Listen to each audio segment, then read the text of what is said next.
Bonjour tout le monde, je fais cette vidéo aujourd'hui pour présenter un projet sur lequel j'ai travaillé au long de cette année, sur les derniers mois. Projet qui du coup m'a servi à faire les visuels, donc le mapping d'un festival cet été qui s'appelle Luisant Sonore. Donc en gros le mapping ça consiste à préparer et projeter les visuels qui vont se dérouler derrière les scènes, enfin sur les scènes pendant que les artistes performent. Et, euh, et voilà, donc je voulais présenter un petit peu ce fichier-là, comment il était organisé et tout, parce que plutôt original, on va dire. Euh, En gros, ce projet, il utilise deux logiciels, donc Touch Designer ici et Blender ici. Donc rapidement, Touch Designer, c'est un logiciel qui est connu pour ses performances de live, donc enfin, il a énormément d'options qu'on peut utiliser, beaucoup de choses interactives qu'on peut faire avec, donc très intéressant pour les performances live en tout type. Et Blender, c'est un logiciel de 3D qui n'est pas du tout fait pour le live de base, mais que j'ai utilisé parce que je voulais essayer de faire quelque chose d'expérimental et d'original. Donc je recommanderais pas d'utiliser Blender pour ce type de production-là. On verra plus tard que ce serait plus intéressant de le remplacer par Unreal, mais euh, je connaissais pas assez Unreal pour me lancer dans cet apprentissage-là et, euh, et voilà, avec le temps que j'avais, il fallait déjà que j'apprenne Touch Designer parce que c'est un logiciel que j'ai commencé à apprendre il y a euh, 6 mois, je pense, un truc comme ça. Et donc voilà, il fallait optimiser mon temps. Donc pour commencer, je vais commencer par parler de Touch Designer parce que ça va être un petit peu le cœur du projet, là où Blender sera plus une extension en fait que je viens rajouter pour pouvoir profiter de ses avantages, mais la plupart du travail se fait quand même sur Touch Designer. Euh, J'avais commencé sur Blender parce que j'étais tombé sur une vidéo YouTube de quelqu'un qui avait créé un plugin pour pouvoir contrôler Blender avec des contrôleurs MIDI. Euh, et, euh, et ça m'avait vachement intéressé, donc je suis parti sur ça. Et puis après, j'ai découvert que Touch Designer c'était quand même beaucoup plus adapté, et du coup, je l'ai rajouté au projet. Euh, mais voilà, donc pour tout ce qui est des plugins, des extensions, parce qu'il y en a pas mal que j'ai trouvé à force de recherche sur d'autres sites, des gens qui les ont créés et tout, pour tout ce qui est extérieur à ces deux logiciels-là de base, je mettrai tout ça en description, il y aura des liens pour ceux que ça intéresse. Même si voilà, c'est quand même très, très spécifique ce genre de truc. Mais il y a des choses très intéressantes, comme par exemple MediaPipe, qui permet de contrôler tout ça avec des caméras. Donc pour l'instant, on va les désactiver. Merde, non, je l'ai activé. Bon. Alors, pour commencer, du coup, comment c'est organisé? On a les gros blocs noirs là, donc ces trois-là. Ça va être les contrôleurs MIDI, donc en gros les outils qu'on utilise pour performer en live. Donc avec tous les potentiomètres, toutes les touches de piano si on en a, tous les boutons et tout. Euh, Ils sont retranscrits là du coup. Là vous voyez que par exemple je vais avoir le MIDI mix et que si je viens utiliser des contrôleurs, bon bah on a les valeurs qui sont représentées ici à l'écran de 0 à 1 en fonction des sliders. Et du coup ces valeurs de 0 à 1, on les envoie un petit peu où on veut dans le fichier. Donc là c'est mon organisation générale pour ce projet-là. Donc on va avoir ces deux contrôleurs principalement. Il y avait ce troisième aussi, mais celui-là il est mort pendant le festival, donc j'ai dû réadapter un petit peu le truc en dernière minute et au final c'est pour ça qu'il ne sert plus à grand chose. Parce qu'en fait j'ai tout recodé, toutes les options qu'il avait d'intéressantes, enfin, que j'avais programmées sur ce contrôleur-là, j'ai dû les recontrôler sur les autres. Donc bon, voilà. Là pour le coup à l'état actuel il n'y a que ces deux-là. Euh, donc ça c'est les contrôleurs qui viennent envoyer leurs données en suivant les fils verts que vous voyez là et les autres flèches là. Là, on a la section audio. Donc, Touch Designer, c'est un logiciel qui est bien adapté pour tout ce qui est analyse audio. Donc, il y a des outils comme celui-là, par exemple, qui sont inclus dedans, qui permet de, quand on récupère une piste audio, venir analyser tout ce qui est les lows, les mid, les high et les kicks. Enfin, vraiment toutes les valeurs des sons, il arrive à les analyser assez bien. Même si c'est pas vraiment l'idéal en fait. Il a toujours un petit peu de mal quand les pistes audio sont, sont complètes, enfin, c'est-à-dire qu'il y a tout en même temps. Il doit faire ce travail-là de décomposer la musique et forcément du coup il y a des petits problèmes qui arrivent. L'idéal pour ce type de projet-là, ce serait d'avoir les pistes audio directement séparées, c'est-à-dire qu'au lieu d'avoir un son, là en gros ça c'est des sons que je me mettais pour m'entraîner, euh, au lieu d'avoir un son qui comporte toutes les données et qu'on décompose après, il vaudrait mieux avoir directement les kicks, les lows, les médiums, enfin tout ça, directement séparés pour pouvoir les assigner plus tard. Mais en gros voilà, donc lui il fait ce travail de décomposition là, et après du coup il vient rediriger les données, donc là ici on a une représentation visuelle des snares, des highs, des lows, des kicks, donc là par exemple on voit que dans la musique il n'y a aucun kick, mais il y a des lows, donc ça doit être entre deux drops. Et, euh, et, et voilà pour la section audio. Ici on a une section caméra, donc les caméras, il faut savoir que du coup je les ai synchronisées dans les deux logiciels euh, de la façon suivante, c'est-à-dire que ici tout ça, ça va être des moyens de contrôler la caméra de Touch Designer.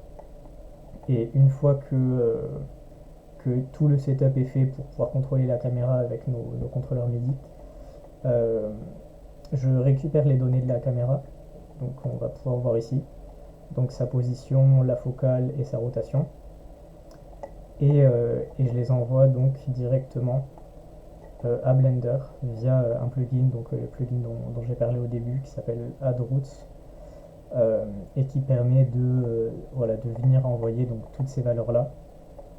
Ça c'est toutes celles du coup qui sont envoyées sur Blender dans mon fichier actuel. Ça permet de les envoyer directement sur Blender pour pouvoir contrôler cette scène là avec ces valeurs là.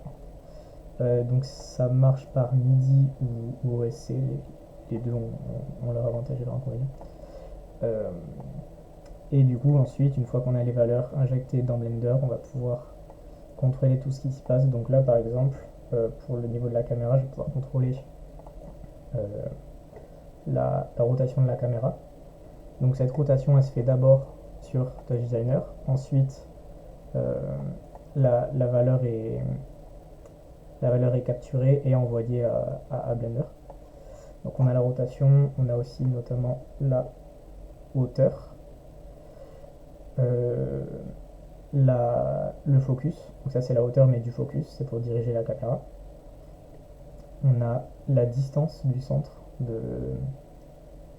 du centre de la scène, de la caméra, et enfin la perspective ici. Donc là j'ai une distance qui est très proche et une perspective large, et inversement là j'ai une distance qui est très loin et ici une perspective euh,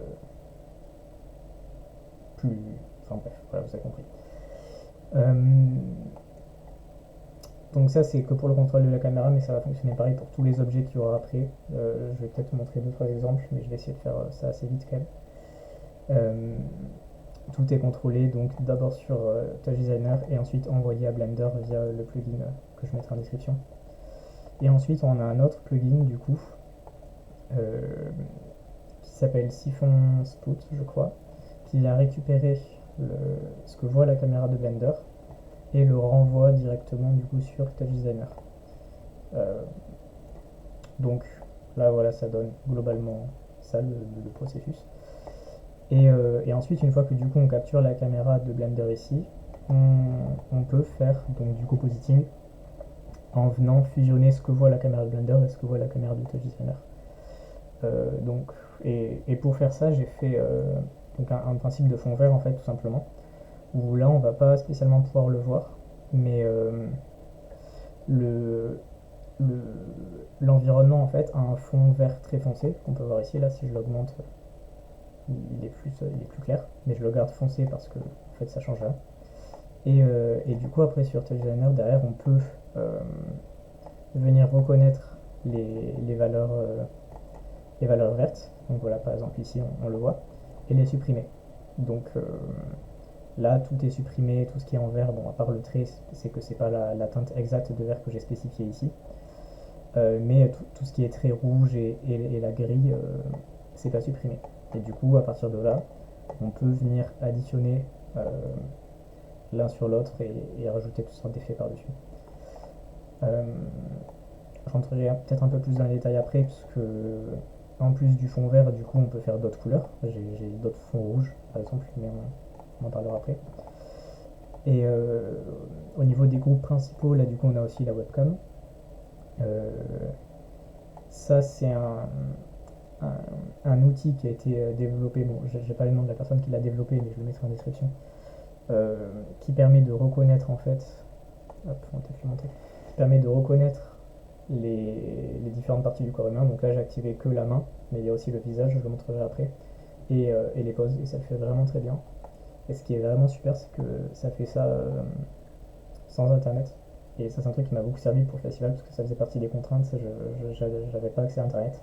Donc je le savais à l'avance, j'ai pu me préparer en fonction. Mais trouver des outils comme ça qui permettent de capter, enfin de reconnaître un petit peu comme une intelligence artificielle des choses aussi précisément sans passer par internet, je sais même pas comment ça marche, mais c'est fou. Euh, Tchac. Et ensuite, ici, on va avoir du coup la 3D de Touch Designer. Donc c'est là où il y a la majorité du travail. On dirait pas comme ça, mais quand on rentre dans ce groupe-là, on a différents autres groupes qui sont du coup tous les systèmes de particules que j'ai créés sur Touch Designer. Parce que c'est un logiciel qui est très bon pour ça aussi, meilleur que Blender du coup. Euh, D'ailleurs, possiblement même le meilleur logiciel de système de particules en temps réel. Euh, et du coup, voilà, tout ça, ça va être les groupes que je peux choisir d'activer ou désactiver avec mes contrôleurs MIDI. Donc là, il y en a aucun qui est activé pour l'instant, mais je vais juste déjà activer la grille. Mais voilà, si sur mon contrôleur, je viens choisir d'activer celui-ci, bah voilà, on a un système de particules qui apparaît et qu'on peut contrôler avec les touches qu'on a. Euh, Hmm, ouais, je pense que j'y reviendrai un petit peu plus tard sur cela parce qu'il y a d'autres trucs à dire, mais là on reste sur la globalité du truc pour l'instant. Donc on a le système de particules ici. On va peut-être l'activer ici pour que ce soit plus clair.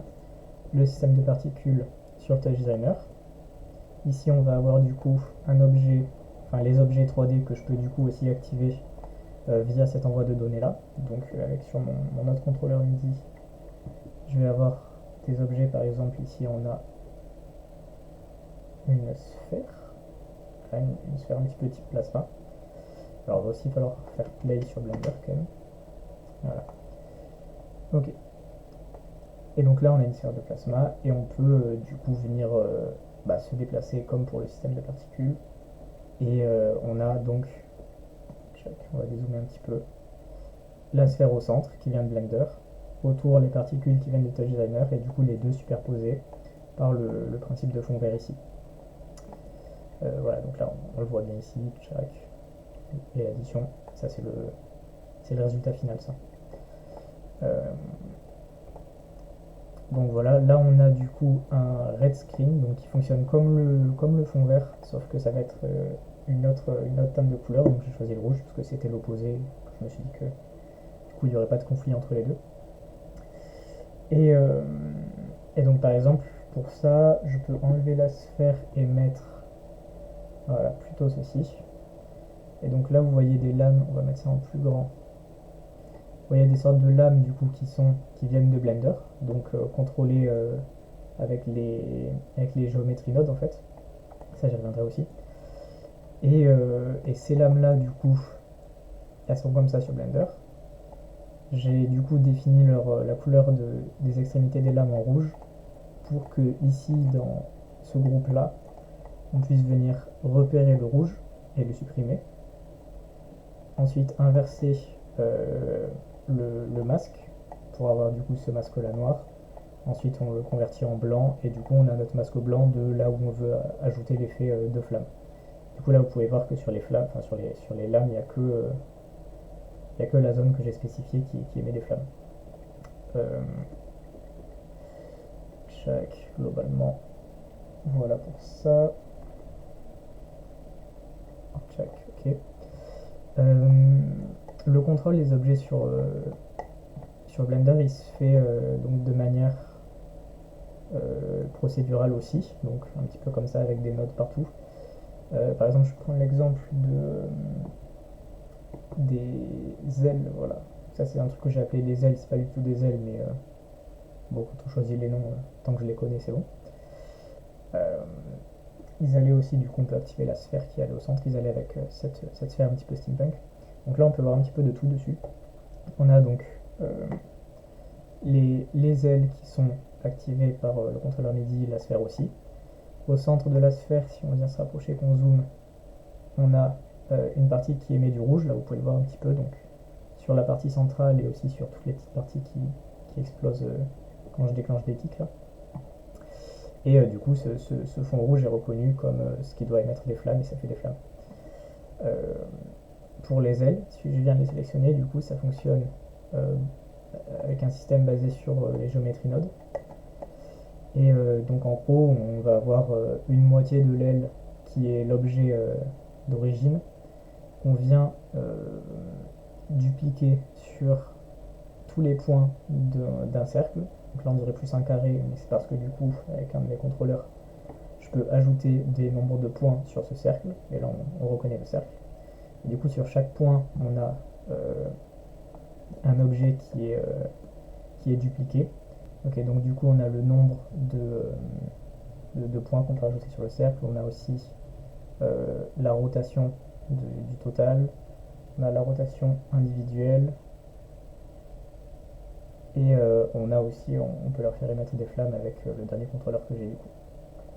Euh, bon voilà, ça c'est les choses que j'ai choisi de programmer en fait bah, du coup directement avec les géométries nodes. Donc vous voyez qu'ici on a on va avoir en vert toutes les nodes qui sont vertes comme ça va être les nodes qui sont du coup contrôlées par mon contrôleur. Par exemple ici c'est bah, du coup la rotation individuelle, vous voyez ça ajoute une valeur ici.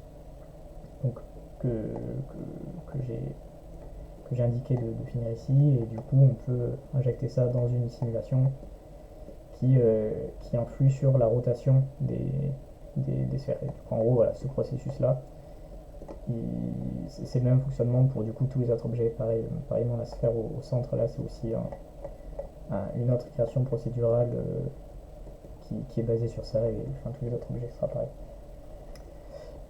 Mais bon, je ne vais pas entrer dans les détails. En gros, voilà. Donc là, pour tout ce qui est de Blender en surface, c'est bon. Ça, j'en ai parlé aussi, le fond rouge. Là, du coup, on additionne tout. Ici, on va avoir des effets du coup de post-production. Donc, soit des effets qu'on vient rajouter par-dessus par-dessus le rendu final. Donc, par exemple, si je viens activer, je sais pas, les ailes plus, on va dire, ce système de particules là. Euh, on va le réduire un petit peu pour bien le voir. Voilà. Et là, on zoome. Ok.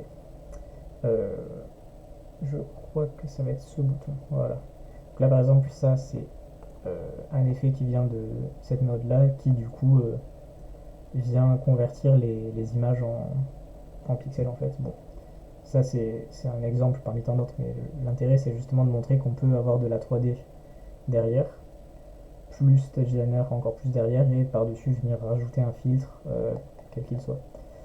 Donc ça c'est pour lui, mais là il y en a un autre aussi, celui-là je vais pas le montrer. La post-production. Ce carré aussi il est important parce que ça va être du coup des outils classiques en fait. Donc par exemple les miroirs, ça c'est le grand classique. Quand on sait pas quoi faire, on met un miroir sur un axe, un miroir sur l'autre, et hop, on a un truc un petit peu psychédélique. Ça marche bien quand on est un petit peu perdu dans ce qu'on fait et qu'on veut une valeur sûre, en fait, c'est ça la valeur sûre. Euh, donc là, on a les miroirs. Là, on va avoir la saturation aussi qu'on peut changer avec les contrôleurs. Euh, D'autres effets, voilà, là on a des flashs. Ici, on va avoir euh, du RGB délai, donc ce qui fait que quand les objets bougent, ils vont laisser derrière eux euh, les couleurs qui vont avoir du délai en fait tout simplement. Donc là par exemple si j'enlève la rotation, on voit beaucoup moins de couleurs alors que si je la mets à fond, voilà on a cet effet un petit peu chromatique aberration, je crois que ça s'appelle. Là on a du bloom, ok, black screen ça c'est pour éteindre quand on veut. Et voilà, donc ça c'est de la post-production. Et ensuite là, le dernier truc qu'on va avoir c'est du mapping. Donc le mapping c'est un truc que j'ai utilisé grosso modo sur le moment. J'ai dû me débrouiller parce que j'avais pas spécialement eu le temps d'apprendre comment mapper euh, professionnellement, on va dire. Donc là en gros c'est juste un masque qui avait la forme de la scène sur laquelle j'ai projeté. Euh, qui permet du coup de supprimer toutes les, enfin en dehors de la zone de projection. Et, euh, et voilà, mais bon, globalement, c'est pas la meilleure façon de faire, hein, mais avec les connaissances que j'avais, j'ai fait au mieux. Et voilà, donc ça par exemple, voilà, on peut le réactiver là, et là du coup on retrouve le fichier tel que je le projetais sur la scène, donc avec la forme ici, et voilà. Euh, ok, donc pour la structure générale, je pense que c'est plutôt bon, donc on fait un petit tour vite fait. Là on a les contrôleurs MIDI. Là, on a la piste audio qu'on peut décomposer. Ici, on a les caméras, les valeurs de la caméra qui sont envoyées jusqu'à Blender. Ici, on a le webcam qui servira aussi à faire des trucs, je vais en parler un petit peu plus tard. Ici, la 3D de Touch Designer. Et ici, la 3D du coup qui est récupérée de Blender. Ensuite, composition entre les deux, petits effets. Euh, des effets par-dessus ici, post-production, mapping et résultat final. Ça, c'est ce qu'on voit ici à l'écran. Donc, euh, voilà, une fois qu'on a dit ça, je pense que Blender, je vais pas avoir besoin de plus expliquer ce que j'ai fait dessus, parce que bon, j'ai fait beaucoup de choses dessus, hein, mais globalement, le seul intérêt c'était surtout d'avoir un rendu, d'avoir des objets 3D qui ont un rendu de bonne qualité. Euh, Enfin, c'est subjectif, mais avoir la meilleure qualité possible. Parce qu'on peut pas avoir cette qualité de la rendu sur Touch Designer, ou du moins c'est beaucoup plus compliqué. J'ai essayé de faire des trucs, mais c'était vraiment catastrophique, on va dire. Donc je suis resté sur le logiciel que je connaissais bien pour cette section-là. Et du coup, j'ai plus utilisé des particules pour Touch Designer. Donc, pour les particules, on va avoir trois familles différentes qu'on peut reconnaître. Donc là, on a celles qui sont à l'écran déjà. C'est du coup le premier système que j'ai fait en suivant un tutoriel du coup, qui va correspondre à cette case-là. Euh, Ça, c'est un moyen de créer les particules en fait qui est très complexe, très compliqué à comprendre. Là, je suis pas encore au point pour le présenter, mais globalement, on part d'une grille de pixels en fait, et cette grille de pixels, on peut modifier sa couleur au fil des nodes, et, euh, et du coup après, ça va déterminer la position de chaque particule. C'est-à-dire que, mettons que je sais pas, cette particule, elle est euh, 30% de bleu, 30% de vert, 30% de rouge, bah là il va calculer ok, 3 sur l'axe X, 3 sur l'axe Y et 3 sur l'axe Z. Enfin bah, voilà, en gros ça fonctionne comme ça. Euh, et bon, et du coup ça permet d'avoir beaucoup de contrôle sur les particules, euh, et notamment des contrôles aussi plus originaux, on va dire, que ce que je vais montrer après. Mais c'est plus complexe. Voilà. Donc voilà pour eux. Ensuite, là on va avoir. Je vais juste remettre ça comme ça parce que je n'ai pas besoin de ces deux-là pour l'instant. Euh, Juste en dessous, on va avoir ici, hop, on enlève les ailes, la deuxième famille de particules, où du coup ça va utiliser un, un, un outil déjà présent sur Touch Designer en fait, qui permet de simplifier la tâche, qui s'appelle le Flex Solver, je crois, où ça permet du coup d'imiter en fait des comportements de fluide. Donc en venant agir sur la gravité des particules, sur à quel point ils se collent entre eux, à quel point elles vont se coller aux parois et tout ce genre de trucs. Euh, donc voilà, donc tout ça, ça se contrôle toujours. Non, c'est pas celui-là, du coup, ça va être celui-là. Ouais, c'est celui-là.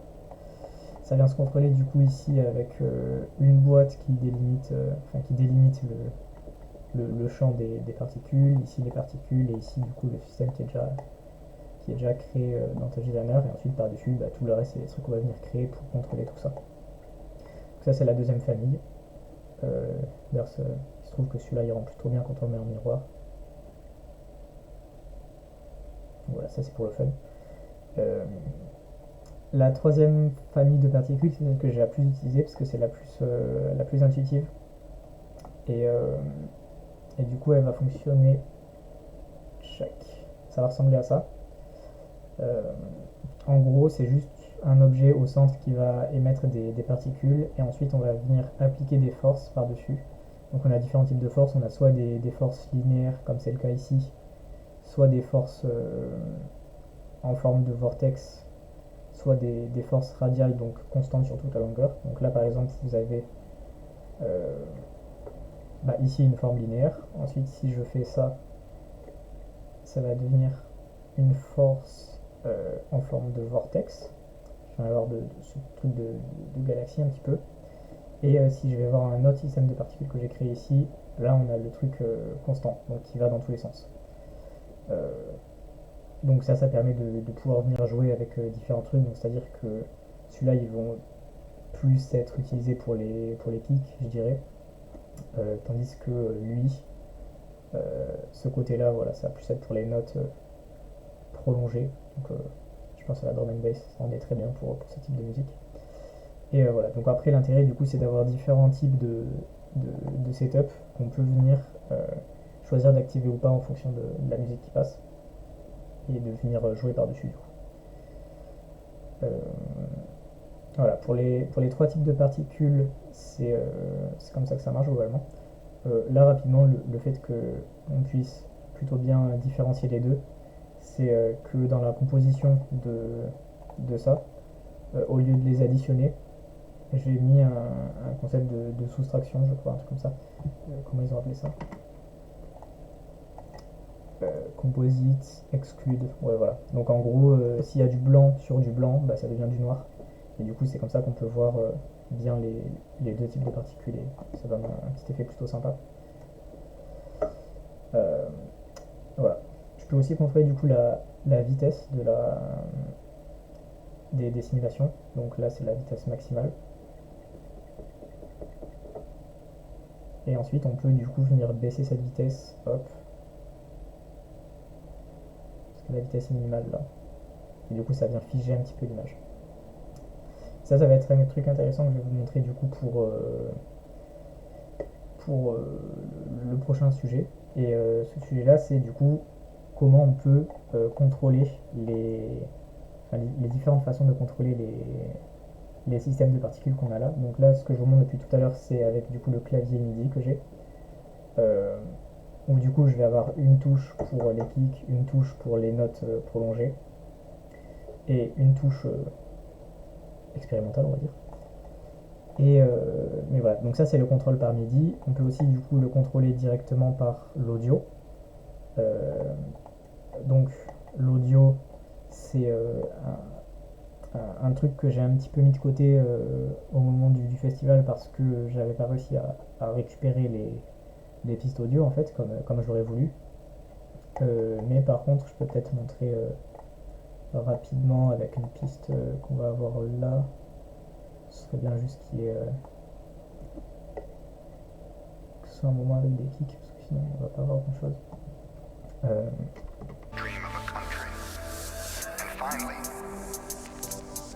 voilà. Donc là concrètement, On a les snares qui sont reconnus ici, les lows ici, donc les lows il n'y en a pas, les kicks il n'y en a pas. Là il y en a un petit peu, là ça commence à monter donc ça se reconnaît un petit peu. Moi derrière j'ai un contrôleur pour venir ajuster la sensibilité des kicks. Ça doit marcher assez du coup.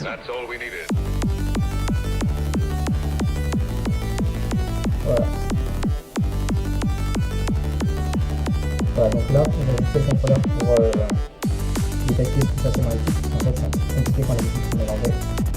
Et du coup ici on a la trace de tous les kicks qui se passent, et c'est retranscrit du coup sur le système de particules.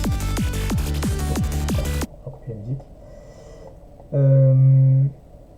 Voilà, donc bon, je vais peut-être répéter au cas où la musique dépassait ma voix, mais concrètement là on a les snares, les highs, les lows et les kicks. J'ai un contrôleur pour ajuster la détection des kicks. Donc là si je le mets à 0 il va plus rien détecter. Si je le mets à 1 il va en détecter tout le temps. Bon là il se trouve que la musique est terminée donc il détecte plus rien, mais bon voilà, c'est comme ça que ça marche. Quand on reçoit les pistes mélangées du coup, c'est un truc que j'ai dit avant. Il y a un petit peu tout qui va se mélanger, donc les lows, les kicks et tout, et c'est pour ça que c'est pas idéal et que je préconise d'avoir plutôt les pistes directement séparées qui arrivent dedans, mais bon, ça c'est plus compliqué à voir. Je suis encore en train de bosser sur un moyen de faire ça, qui rendrait le tout vachement plus intéressant, parce que du coup j'aurais plus à ajuster précisément chaque valeur pour la reconnaître, et je serais certain que un kick de la musique, ce sera un kick sur le visuel, et ça du coup ça permettrait d'automatiser beaucoup de choses, et de pouvoir se concentrer sur d'autres choses, donc le placement de la caméra, le compositing et tout. Donc voilà, globalement. Ça, du coup, c'est pour le contrôle audio. Donc on a vu le contrôle par MIDI, on a vu le contrôle audio, et je vais montrer un dernier contrôle du coup. Bien sûr, il y en a des dizaines d'autres, hein. C'est juste les trois sur lesquels j'ai bossé. Faut savoir que du coup, pour le festival, je bois un petit peu. Pour le festival, on m'avait demandé de base de préparer quelque chose qui soit plus intimiste, enfin interactif avec le public. Et du coup, j'avais préparé du coup quelque chose avec l'outil que je vous ai présenté avant, là, qui permet de voir les mains. Et c'est ce que je vais vous montrer là. Donc, il va juste falloir que j'active un petit truc avant. Ça va être. Ou alors, non, on va d'abord montrer comment ça marche. Donc, là, en gros, ma main était comme ouverte. Donc, la valeur que j'ai assignée à cette reconnaissance de la main ouverte fait que le vortex se déclenche. Et si je viens ouvrir l'autre main, ça vient mettre la vitesse de la simulation à 0, ce qui permet du coup d'arrêter l'image. Si je ferme cette main, la simulation reprend, et si je ferme cette main, le vortex s'arrête. Voilà, c'est aussi simple que ça. Donc c'est pour ça que ça c'est un outil génial. Il détecte. Donc là je parle des mains, mais il détecte aussi les visages si on veut. Je sais pas si... Ah non, il va falloir que je l'active d'abord. Faut que j'aille là du coup, Media Pipe, Detect, Facial Landmarks. Voilà, donc là on a du coup ce genre de petit squelette qui apparaît par-dessus le visage. Donc ça c'est vraiment ouf que ça marche en Ntranex, je comprends pas comment c'est possible. Et du coup ça nous permet d'avoir un retour du coup de notre visage. Voilà, plutôt fidèle la réalité quand même, pour une webcam qui est de basse qualité quand même, et pas d'internet, je trouve ça ouf. Bon, ça du coup c'est un truc que j'ai pas poussé plus loin parce qu'au final l'espace interactif que j'avais a été annulé. Donc voilà, j'ai mis ça de côté globalement. Mais c'est un moyen du coup de contrôler. Alors je vais peut-être du coup le laisser activer un petit moment, le temps de montrer. Avec le son. Alors, voilà, donc ça va être ce système de particules là qu'on a à l'écran. Ça j'en ai plus besoin. Voilà, donc en gros là on a tous les systèmes de particules. Quand on rentre dans le système en question, là ça va être tous les trucs que j'ai rajoutés pour venir le contrôler. Donc s'il est activé, s'il est éteint, la vitesse de la simulation, enfin genre plein de trucs. Et ici du coup quand on rentre encore dans ce truc là, on a le fonctionnement global du système de particules. Donc bon là je vais pas rentrer dans les détails parce que c'est compliqué, c'est même pas moi qui l'ai fait. C'est inclus dans TGNR directement. En gros, il nous file tout le setup. Et après, ici, on a toutes les forces, ouais, comme c'est écrit ici, les différents types de forces qu'on peut venir rajouter au truc et du coup venir interagir avec le système de particules. Et donc là aussi, du coup, j'ai aussi rajouté de l'audio pour aller avec le côté interactif avec le public, qui fait que de base, on a un son d'ambiance en fait, euh, un son d'ambiance en fait, voilà, dans la scène. Et derrière, du coup, les personnes qui viennent se placer devant la caméra, les personnes qui viennent se placer devant la caméra peuvent venir contrôler tout ça juste en ouvrant les mains. Je vais juste revenir avec le rendu de la caméra. Voilà. Donc, comme tout à l'heure, on a l'audio, et en plus, du coup, la piste qui se déclenche d'un son de vortex que j'ai trouvé sur internet. Et ici, un son de slow-mo qui vient ralentir, enfin, qui vient à la fois déclencher un effet de, un bruit de slow-mo, mais aussi du coup ralentir le son de la piste d'ambiance. Enfin bref, c'est technique, je me perds dans le détail. Et voilà. Voilà, globalement comment ça marche pour cela. Euh, voilà, donc ça c'est les trois façons de contrôler les systèmes de particules. Euh, alors, je vais essayer de prendre mes petites notes à côté parce que j'ai préparé tout ça. J'ai parlé des types de contrôle, ok, j'ai parlé de ça. Ouais. Ah ouais, ok, bon, bah on arrive à la fin. Je vais juste montrer un dernier truc un petit peu sympa quand même.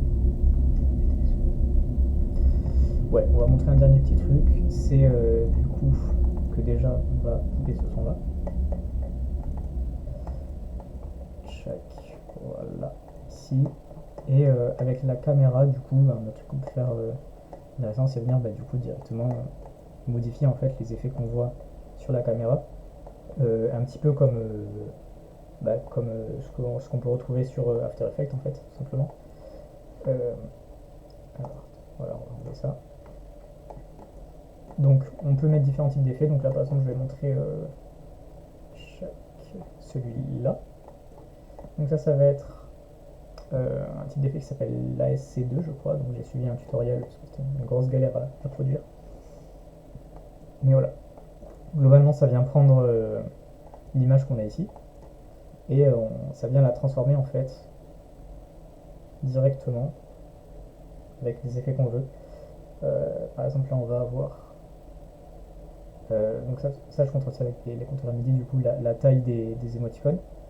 Donc on peut les mettre très petits, on peut les mettre très grands. Donc par exemple si on veut d'abord montrer ce qui est écrit, si on veut envoyer un petit peu d'amour au public, ou si on veut venir mettre je sais pas, les noms des gens, donc là on va avoir Thibaut pour moi du coup. Là j'ai essayé d'écrire luisance sonore en 4 lettres, ça se reconnaît pas tant. Et voilà, ici on va avoir Dora, du coup, le nom de scène de l'organisateur du festival. Euh, ok, donc voilà, je pense que j'ai fait globalement le tour du truc. Euh, si je dois donner une petite conclusion sur le truc, c'était très sympa à faire. Très long, très compliqué, on va pas se mentir. Il y a aussi beaucoup de choses que j'aurais voulu faire que j'ai pas pu faire euh, à cause du temps, parce que j'ai quand même mes études et mon travail à côté, donc c'était pas facile. Mais voilà, il y a beaucoup de choses intéressantes là-dessus. Je pense que je vais continuer tout ça. Juste, il faudrait peut-être remplacer Blender par Unreal Engine parce que Unreal Engine il est fait pour les jeux vidéo et donc il a un meilleur moteur de rendu qui permet d'avoir des images en 4K tout simplement. Là où Blender c'est pas de la 4K et c'est pas du temps réel non plus. Voilà, on voit que si on met des objets, on met déjà rien que sans objet, on est déjà à 20 fps. Parce que le fait d'envoyer la caméra de Blender à Touch Designer, ça bouffe déjà 10 fps. Donc après, quand on vient rajouter un objet, par exemple la sphère que j'ai montrée au début, là, je vais la montrer. Jack. Là, on descend à 17. Donc voilà, 17 c'est encore ok. Euh, Par exemple, voilà, si je montre E là, que je désactive ça et ça, c'est plutôt ok ce nombre de FPS là. Mais bon, faut pas descendre plus bas quoi. Alors que Unreal, on n'aurait pas ce problème là. Le problème, c'est qu'Unreal, c'est beaucoup plus galère beaucoup plus galère et moins intuitif que Blender. Ou alors peut-être que c'est juste que j'ai commencé par apprendre Blender, mais enfin, j'ai pas réussi encore. Tous les tests que j'ai fait sur Unreal n'ont pas vraiment fonctionné. Donc voilà. Voilà ce que je changerais. Sinon c'est intéressant. Voilà, globalement, on a fait le tour. Pour tout ce qui est des plugins et tout, je vais les mettre en description. Si jamais il y a des trucs que j'ai oublié de dire, je le mettrai aussi. Et sinon, voilà, je pense que ça va. J'ai fait le tour et ça va, je pense que j'ai pas été trop long non plus. Donc bon, j'espère que ça vous a intéressé. De toute façon, si vous êtes arrivé jusque là, c'est que ça vous intéressait un minimum. Vous êtes endormi devant. Donc voilà, je vous souhaite la bonne soirée et à la prochaine.